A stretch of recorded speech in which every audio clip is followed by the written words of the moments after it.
A gente já está aqui com o nosso novo convidado, o Ted Anderson, advogado especialista em direito eleitoral, para falar de algo também muito atual, que é, meu Deus, quantos outdoor tu já olhou aí de pessoas que são pré-candidatos? A gente sabe que são pré-candidatos. Vários. Já olhei muitas coisas que eu quero saber se pode ou não. Vamos fazer uma pergunta. Deixa eu fazer uma pergunta geral, doutor Ted. Só para começar. Primeiro, seja bem-vindo. Tem que chamar doutor Ted, né? Doutor Ted, advogado. Bom dia, boa tarde, enfim. Mas já começando, boa tarde e já começando. Passando pelas avenidas de São Luís, tem muita irregularidade? Eleitoralmente falando. Saudações. Primeiro, é uma felicidade estar aqui neste programa, dialogar, conversar um pouco sobre direito eleitoral, é sempre bom. Estava vindo de lá para cá, encontrei uma propaganda no ônibus, aquelas assim, na traseira do ônibus. É o BuzzDar, em inglês, de um determinado deputado. Sim. Fazendo lá alguma disposição de um projeto de lei que tinha feito. Na verdade, a gente precisa entender que a propaganda eleitoral, ela, hoje em dia, no direito eleitoral, mais do que no direito econômico, que é a alma do negócio, no direito eleitoral, mais ainda.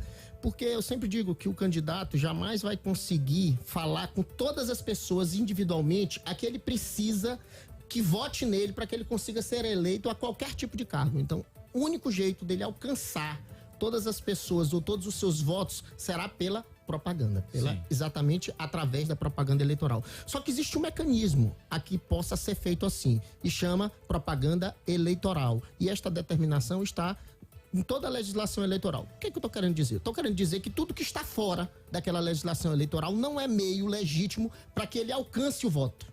E é bem aí que a gente entra nessa discussão. Qualquer tipo de meio que não é aquele determinado pela legislação eleitoral no processo eleitoral é vedado. E aí, a gente precisa perceber que a propaganda eleitoral, em essência, existem dois tipos. Aquela propaganda, aí no sentido proibitivo da questão. Existe aquela propaganda que a gente fala irregular, existe aquela propaganda que a gente fala proibida.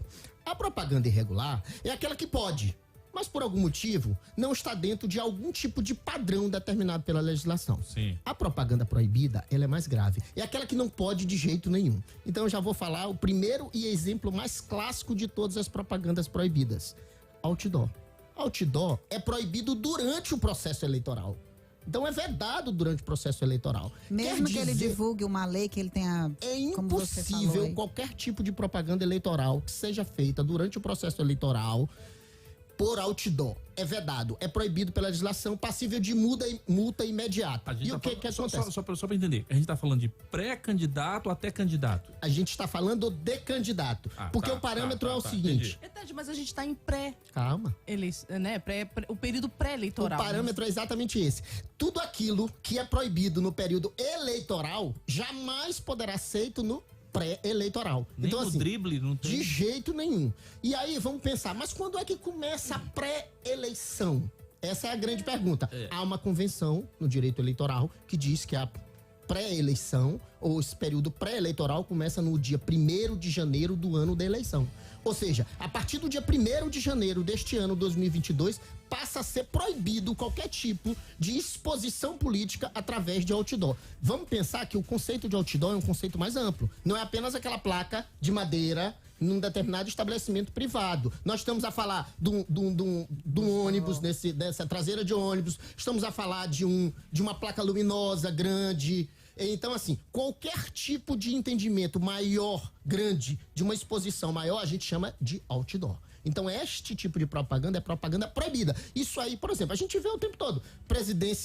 Candidatos a presidente da República, placas de Bolsonaro, placas de Lula, placas de Ciro, de todos os candidatos a presidente, absolutamente vedado. Placas de governadores também vedado. De deputados em exercício do mandato, absolutamente vedado. Tati, mas e por que tá tanto assim evidente? Por que não existe, então, não tem uma punição, não tem nada assim? E punição pode até ter, mas assim, ele paga a multa dele e não se torna inelegível por conta disso? Porque a gente já sabe que é irregular. Na verdade, ilegal. Pronto. Já se sabe que é ilegal. Mas e aí? Vamos lá. Esse tipo de propaganda e essa punição com relação à propaganda não é passível de inelegibilidade. Não faz isso e nem de cassação de registro de mandato. Apenas multa. Porque aí, o que está a se pensar é que seria como uma espécie, um desequilíbrio no processo eleitoral. Não é uma burla direta, mas um desequilíbrio. Agora sim, a gente pode chegar ao ponto de que esse excesso, e aí teria que ser um excesso absurdo desse tipo de propaganda, principalmente a propaganda proibida, poderia sim, na teoria, configurar-se abuso de poder econômico e abuso de poder político. A gente tem um exemplo disso, Dani. Aconteceu agora, na última eleição de 2018, com relação ao Senado Federal, uma senadora, e olha como é interessante, essa senadora era juíza de carreira. Uma juíza, ela sai da magistratura e se candidata ao Senado. Só que naquele intuito, naquele afã de ganhar a eleição, o que é que ela faz? Logo no primeiro ano do mandato, no primeiro dia do ano da eleição, ela contrata uma agência de publicidade para fazer aquela extensa em massa publicidade dela, não só em meio de outdoor, mas também por meio das redes sociais. A agência estava informada. Não, a agência simplesmente foi contratada para fazer o serviço. Exatamente. Pois é. E agora vamos lá. Vamos lembrar que ela era juíza de mandato, juíza de carreira e já tinha feito várias eleições. E aí ela ainda assim correu nessa falha e teve o mandato cassado pelo TSE. Exatamente porque abuso de poder econômico. Porque foi tão excessivo. Entendeu? Então é isso que a gente precisa entender. Ô, doutor Ted, o que torna um candidato, um pré-candidato inelegível? Vamos lá. Há vários motivos de inelegibilidade. Um deles, por exemplo, a gente pode citar um exemplo clássico, que é o exemplo do exercício do mandato 6 meses antes do processo eleitoral, um exercício impeditivo. Por exemplo, imaginemos que o presidente de uma determinada Assembleia Legislativa de um estado exerça um mandato tampão de governador do estado naquele intervalo proibido, ou seja, 6 meses antes da eleição. Isso incide em inelegibilidade. Ele não pode assumir o cargo na ausência do governador, que seria, lógico, ele. Se ele assumir, fica inelegível. Agora, a gente está falando, por exemplo, de diversas situações, diversos exemplos. A gente falou aqui de outdoor, falou dessas coisas todas. Mas a gente tem um local que geralmente as pessoas se consideram como lugar de ninguém, que não tem regra, chamado internet. Certo. Realmente é um lugar sem regra, internet, ou tem regra também? Não mais. Vamos lembrar que exatamente o precedente que eu acabara de trazer para ti. Ele fala bonito, eu estou a falar. Ele fala bonito, eu tô a falar. Com ele, olha, quando fala com ele no WhatsApp dele, tem uma mensagem já automática. Saudações, é regra bonita de português. Eu me arrepiei ele falando assim, eu estou a me referir. Achei isso bonito demais. Inclusive, ele iniciou a conversa, ele falou saudações. Saudações, então, achei bonito. Nossa. Eu fiz rápido. Vamos lá. Pois é. Então, o que acontece? A cassação dessa senadora se deu exatamente por uso abusivo, abuso do poder econômico nas redes sociais. A gente não tem só esse precedente, a gente tem um precedente recentíssimo do Supremo Tribunal Federal. Na verdade, chegou ao Supremo, um precedente do TSE, também cassação de um deputado federal, e chegou ao Supremo Tribunal Federal, e o Supremo Tribunal Federal, lembremos, pela relatoria do ministro Nunes Marques, volta, esse deputado foi o deputado Francisquini, ele volta ao exercício do mandato, mas não chegou nem a assumir, porque logo em seguida o Supremo Tribunal Federal, pelo plenário, cassou. E qual foi o motivo naquela oportunidade? Rede social. Foi exatamente rede social. E a gente tem mais novidades agora para a eleição de 2022. Cada vez mais judicializada, porque estamos a falar deste processo que, claro, na teoria ainda não se assentou o entendimento, que é a expressão chamada fake news. Com relação aos fake news, pelo menos no que tange a legislação eleitoral, nós já temos sim determinações legais de criminalização. Repito, criminalização, ou seja, a depender da hipótese, estamos a falar de crime. Eu posso citar 2 aqui, que é o que a gente chama daquela desverdade, e aí eu vou chamar a alusão o meu querido Ariano Suassuna, nosso escritor, quando ele vai falar de 3 tipos de verdade, ele fala que há a verdade estatística, que é aquela verdade que se mente em números, principalmente no processo eleitoral das pesquisas eleitorais, essa absolutamente possível, a depender do que se faça. Tem também aquela verdade comum, é aquela que você diz assim, mas vá na minha casa ao meio-dia, aí o sujeito chega, ele sabe que não vai chegar ao meio-dia, vai chegar só às 2 horas da tarde, mas todo mundo entendeu que vai atrasar. E aquela terceira hipótese de mentira que a gente trabalha aqui, que é a mentira deslavada. Aquela mentira deslavada é aquela mentira factual, aquela mentira que todo mundo sabe que é mentira, porque os fatos provam a inverdade daquele fato. Então, nesta hipótese, a gente tem uma criminalização eleitoral, ou seja, aquela mentira deslavada, que é, na verdade, a a comprovação cabal de que aquele fato não aconteceu, quando você utiliza de um fato deste tipo para prejudicar um outro candidato, você tem um crime eleitoral. Você tem também um segundo crime eleitoral, todos de 2021 agora, recente, aplicáveis a essa eleição. Você também tem um segundo crime eleitoral que chama calúnia qualificada no processo eleitoral. O que é isso? É quando você imputa uma criminalização a uma outra pessoa, você diz, fulano de tal cometeu aquele crime. Nós temos um caso recente agora, já está sendo julgado, analisado pela comissão, pelo Observatório de Comunicação e Combate às Fake News da OAB, juntamente com o TRE e os órgãos de fiscalização, no sentido de que pegaram uma determinada reportagem de uma televisão, de uma rede de televisão, fizeram uma manipulação e disseram que um determinado candidato ou um determinado vereador de mandato tinha cometido um estupro de vulnerável. Naquele caso, veja que foi imputado a ele um crime. Como foi imputado a ele, aquele crime era mentiroso, era inverídico aquela colocação, não houve, de fato, aquela realidade criminal. Então, aquele autor, o autor daquele ato, imputou no crime, no outro crime, que foi o crime eleitoral, que foi a calúnia qualificada no processo eleitoral. Dentro deste guarda-chuva, desses dois crimes que eu acabei de citar, a gente pode trabalhar com essa ideia de fake news. Lembremos que esta consolidação de fake news, no meu entendimento jurídico, só se aplica ao processo eleitoral hoje, porque só há legislação no que tange ao processo eleitoral. Fora do processo eleitoral, embora a gente tenha um inquérito no Supremo Tribunal Federal, apelidado pelo nosso querido Marco Aurélio, ex-ministro do Supremo, como o inquérito do fim do mundo, aquele inquérito do fim do mundo, ou o inquérito das fake news, teoricamente, para mim, carece de especificidade ou criminalização jurídica. Então a gente precisa ter esse cuidado. Já falando aí de crime eleitoral, a gente ouve muito falar sobre a ficha limpa, né? Perfeito. O senhor pode falar um pouquinho como é que funciona, como é que... para os nossos ouvintes aí. Pronto. Vamos lembrar que houve um anseio social, este processo ou essa proposição legislativa se deu através do incentivo da sociedade. A sociedade reuniu, juntou um número de assinatura, propôs esta ideologia no Congresso Nacional, ou seja, este projeto ideológico. Quando falo de ideologia, estou falando da legislação.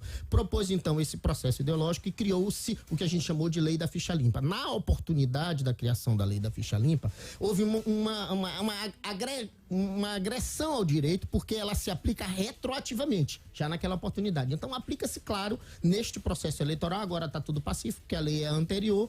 Então, com relação a esta medida, o que acontece? É quando aquele candidato, por exemplo, vou citar, há várias possibilidades nessa lei, mas uma delas eu vou citar agora para você entender, é quando aquele determinado candidato, por algum motivo, já houvera uma condenação anterior dele. Então, havendo condenação, ele já sendo declarado não passível de um exercício de mandato, hoje está respondendo um processo com trânsito em julgado, neste caso ele fica impossibilitado. Eu já posso chamar a questão do caso mais imponente hoje nessas eleições, que é o caso do ex-presidente da República, Luiz Inácio. O nosso ex-presidente Luiz Inácio, ele fora condenado em várias situações e por vários tribunais diferentes, e naquela oportunidade estava inelegível. No entanto, o Supremo Tribunal Federal declarou a nulidade de todos os processos. Então, hoje, tecnicamente, juridicamente, não há condenação passível existente no mundo do direito contra ele. Neste caso, ele não está passível da afetação da ficha limpa. Então, o que acontece? Ele pode sim ser candidato, não importa o que as pessoas entendam, no sentido de que, mas ele foi condenado, ou ele é culpado, ou ele não é culpado. Esta questão não é técnica, não é jurídica. Juridicamente, dentro do processo eleitoral, como não há uma imputação que se mantenha contra ele, não há um processo de condenação contra ele, porque todos foram declarados nulos, ele é sim legitimamente um candidato, porque nesse caso prevalece a presunção de inocência. Perguntas? Eu tenho uma dúvida sobre a questão da pré-candidatura, porque que é o que a gente está vivendo hoje, né? A gente falou muito aqui sobre a propaganda, sobre as divulgações e tal, mas existem, eu estou procurando um termo mais bonito, mas eu acho que manobras. Vai ser manobras, por favor, procure depois aí o vocábulo aí para saber qual é melhor. Mas existem manobras que são muito utilizadas, e a maioria dos candidatos utiliza, para, eu tô procurando também outra palavra, mas não encontrei, burlar ou driblar, né? O que a lei já diz que não pode, né? Aí o que acontece? Você, quando tem esse tipo de coisa, eu preciso provocar, eu preciso ir lá denunciar, ou a própria legislação, a própria justiça já vai em cima, já tem como fazer isso? Eu tô falando de situações reais. Essa pergunta é muito interessante, porque a gente precisa entender qual é a competência e até onde vai esta atuação da Justiça Eleitoral. A Justiça Eleitoral, ela é justiça, vamos lembrar a princípio. Sim. Então, ela é uma espécie de justiça. Sendo assim uma espécie de justiça, ela precisa do que a gente chama de princípio da inércia. O que é isso? Ela deve se manter inerte, parada onde está, e apenas se provocado é que ela deve se movimentar. No entanto, a Justiça Eleitoral, diferente dos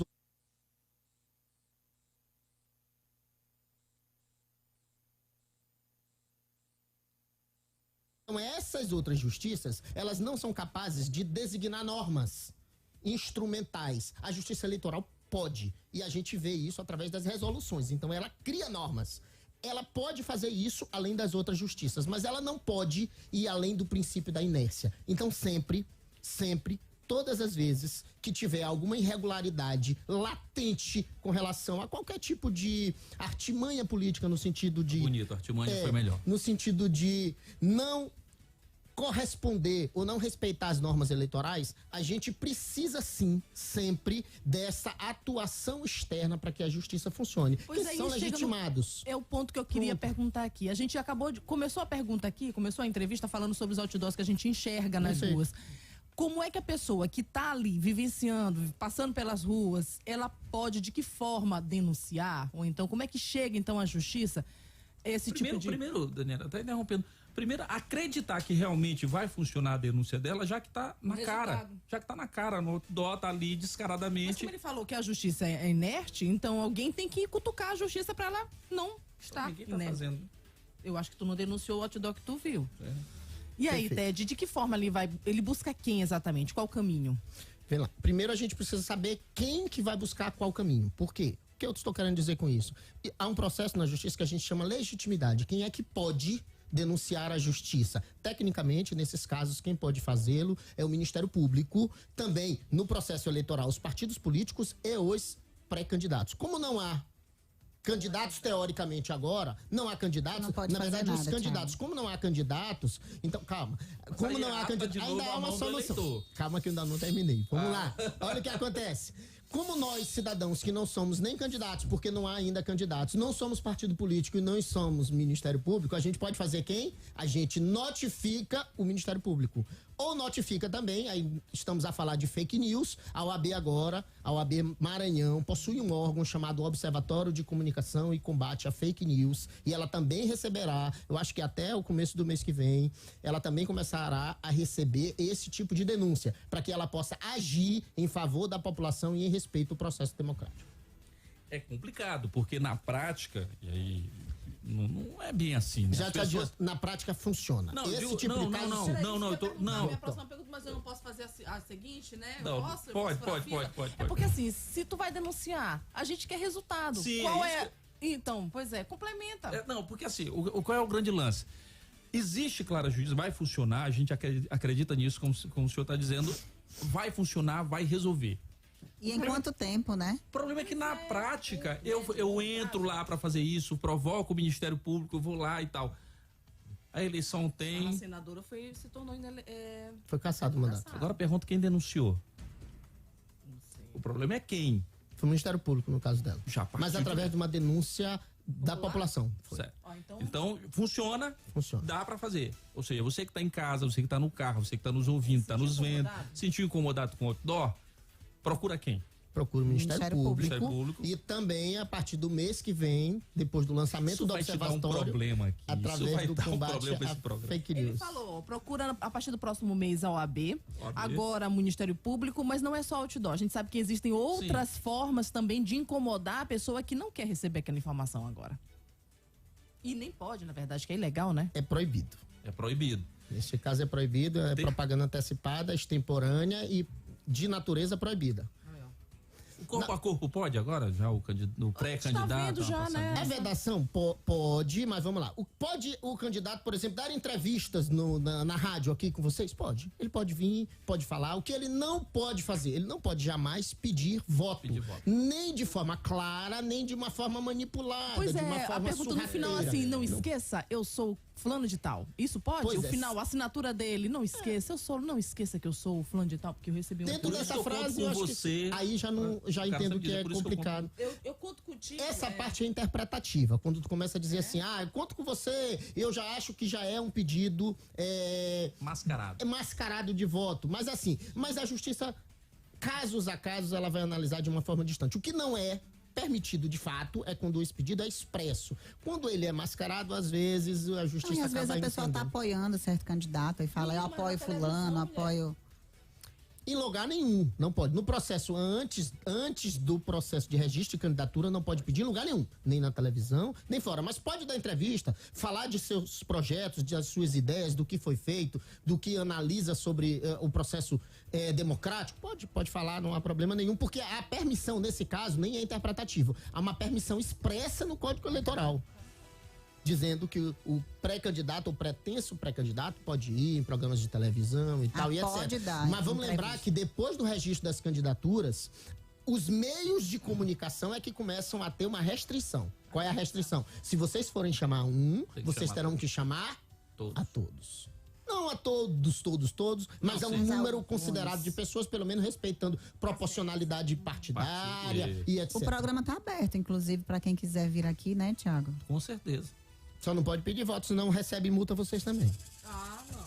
Já fechamos. Advirtam. Já não tá mais Percebe aberto, que eu- não, já Inclusive, acabou de fechar. são 12h59, Aliás, nosso o programa nosso está horário já foi. acabando. É porque o assunto é muito Eu bom. falei A gente que não ia precisa- dar tempo da gente fazer aquela ligação que a gente estava querendo. Tem Eu duas ligações disse. pra fazer aqui. São duas ligações. CPI do transporte, que segunda-feira eles entregam o relatório final, uma coisa muito importante, mas olha só, agradecemos próximo a sábado. presença do Ted, a gente pede inclusive que ele deixe aberto sua agenda para voltar aqui, não é isso? Sim, sábado, se puder já sábado. Mas a gente vai conversando. Não, eu tô dizendo para um sábado, ele deixar a agenda no sábado livre. Eu acho até mais próximo já das convenções, é até melhor, porque a gente vai ter muito mais assunto ainda para tratar. Tem muita coisa, óbvio, que a gente fica em aberto nesse assunto, porque se está tratando de Porque gente. muda a lógica, né? Agora a gente pensa no que vai acontecer na pré-campanha. Mais adiante a gente começa a pensar o que ele pode fazer enquanto candidato. Isso, a partir do dia Né? 2 de julho, Quando tudo começa os muda. registros já, tudo muda, Tudo porque muda. aí o conceito já fica mais facilitado, algumas coisas você já pode fazer. Doutor Ted, estamos a agradecer. Tô falando na mesma Muito linguagem. obrigada. Tempo acabou. Muitíssimo obrigado. E, gente, vocês Deixa que. ele falar tchau pelo menos. Então, Thiago. é porque ele já. Eu agradeço a todos, saudação, muito obrigado. Saudações. É porque ela manda encerra e diz agora fala. Calma, Maria do Bairro. Oi, Maria do Bairro. Tchau. falou assim. Até sábado. Até sábado, gente. Obrigado. Finalmente acabou. Mas o Sim Ponto voltará no próximo sábado, ao meio-dia. Eu acho. Não fique falando essas besteiras no rádio não, que lá na secretaria eles escutam tudo.